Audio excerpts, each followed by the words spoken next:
Hi guys and welcome back. Today I'm working on this little oil painting where I can really focus on the face and figure out how to shade it and how to model it. And since that is pretty new territory, new waters for me, I looked up a lot of videos over on Skillshare, and Skillshare is the sponsor of this video. I absolutely love them. I love what they do.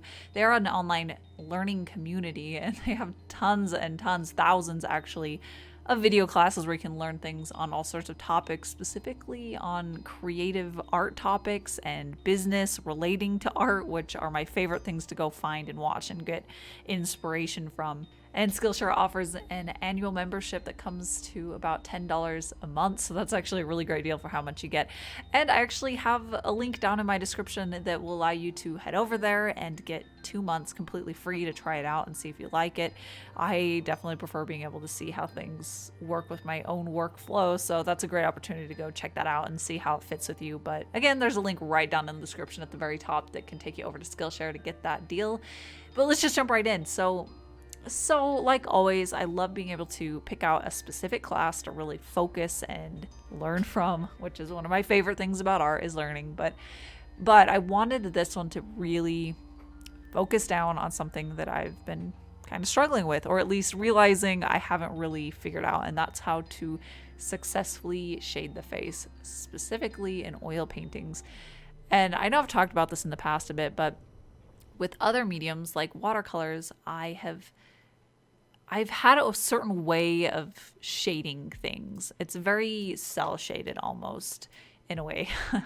And now that I've actually started working in oil paints where it allows me to have the dry time to really just spend more time blending things, I realize that I've been really using these other methods as a crutch to not even learn how the forms of the face really function and how you can get soft blends and how there are still places that need to have a sharp edge to the shadow. And yeah, just converting over to figuring out how to learn oil paints has really just thrown me for a loop a little bit, where it is showing me some of those weaknesses, which honestly I feel really excited about because I've been feeling really stagnated and a little bored with some of my other methods, and this is just showing me the weaknesses that I can really focus on.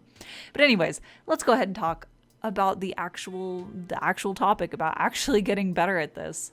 And I've been watching more of Mark Hill's classes. I love how he shows things and how he talks about them, but specifically he has one that's called Drawing Fundamentals Form Modeling.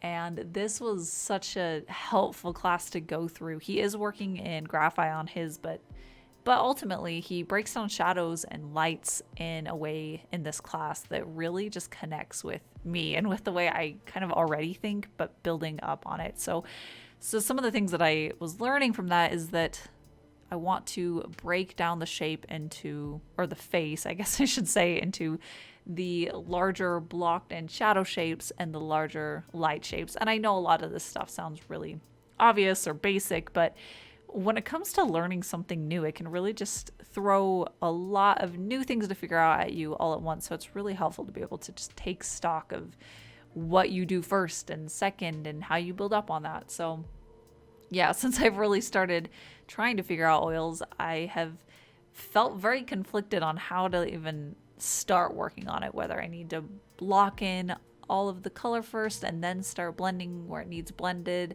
or if I need to start really developing in a certain area and then build out from that. And after watching this class, it really just helped confirm the way that I had done, but wasn't sure if that was really the right way to do it. And I don't think there is a right way for most things like this. It's just finding what works for you. But it was nice to be able to watch something where he talks about grouping the shadows together and getting that first flatted shadow together is how he kind of refers to it, and then start blocking in the lighter shades.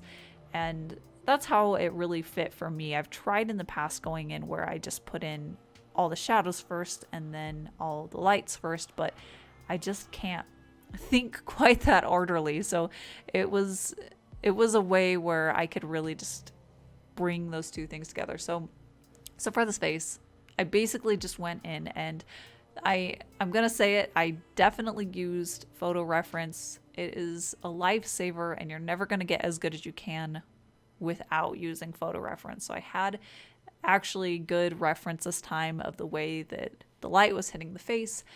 And then I just started blocking in the darkest shapes, the lightest shapes, and then started filling in as we got closer and closer to more of the mid-tone shapes. And then I started building up the dark so that they were a bit darker, and the light so that they could be a bit lighter, those extra light areas.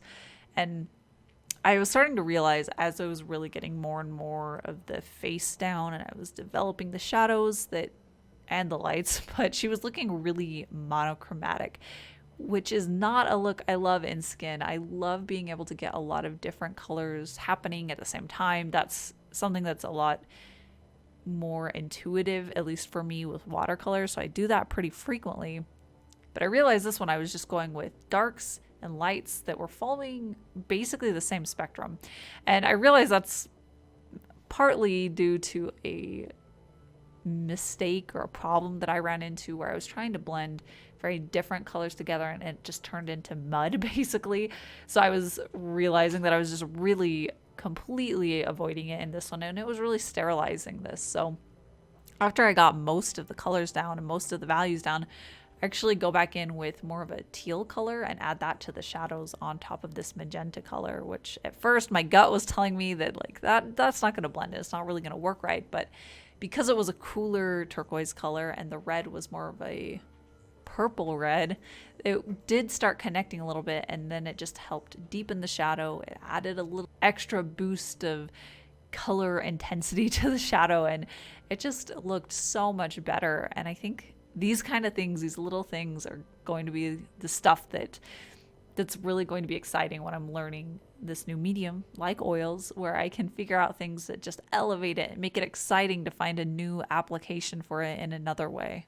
And learning all of those things about how to shade faces really does carry over into shading everything else, as obvious as that is, but it helped me a lot to move into shading her hair specifically in this one. So I love being able to have these really piecey lined sections in hair. I've always loved that part of watercolors where I could really achieve that.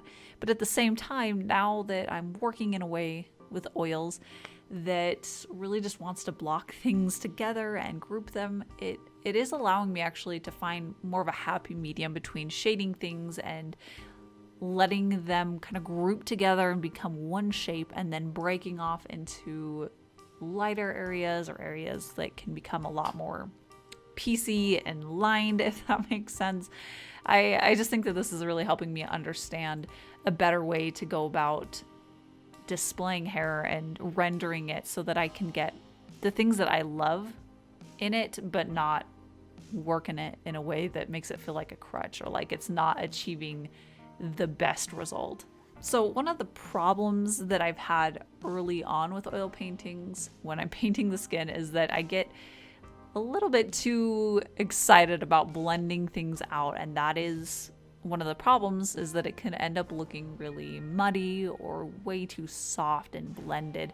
And I think really the key to preserving crispness to any form that you're shading and highlighting and putting values to is to make sure that you're getting the correct balance of the soft blend of the shadows to areas where it's more like a cast shadow and it needs a hard edge. So for this painting, there's an actual cast shadow from her bangs onto her forehead, so that creates a sharp edge of where the shadow ends and begins. But then there's other areas where it's more of a gentle slope, like in her cheek, where there's just a little bit of hollow there. That's where I want to really blend things out. So the key is just to pay attention to the sharpness of the shadows, and that will allow you to make sure that you preserve those really sharp, crisp shadows, and that makes it really make the form look clean and not over blended. And one thing that I've really begun to learn with this whole process is that I start shading, and then I think it's just way too dark, but it's too late, it's already down. The only way to fix it is to really just let it dry and then do a lighter pass on the next layer. But I've been realizing that that initial instinct that the values are too shockingly spread out, that I have too bright of brights and dark of darks for the shadows, is I think really just coming from the fact that I couldn't really achieve, me personally, not that you can't with watercolors, but I wasn't really achieving these really rich darks in the shadows when I was using watercolors. So it got me kind of adjusted to that being right. But now that I've started seeing the full range of values being a lot easier to achieve with oils, I'm diving in with darker shadows, kind of on accident, but it seems to be a blessing in disguise because I end up with a much more realized form. And then when I get all of the values in for the piece like this, once I got the background in, the deepest shadows on her face really just felt much more fitting, and it didn't seem stark anymore. It matched the overall tone and value of the whole piece. And if you'd like to own this original painting, I do have her available at my shop. There's a link down in the description that'll take you over there. I also have a link at the very top that'll take you over to Skillshare if you want to try out that 2-month free trial, which is a great opportunity to get a lot of learning in. And I think I have one more announcement. I will be at Emerald City Comic Con. I cannot wait to go get there and get into the artist alley, but I will be at table W12. So if you'd like to come say hi, I would love to meet you guys. But that's it for today. I do post every Wednesdays and Saturdays, so I'll see you guys at my next video.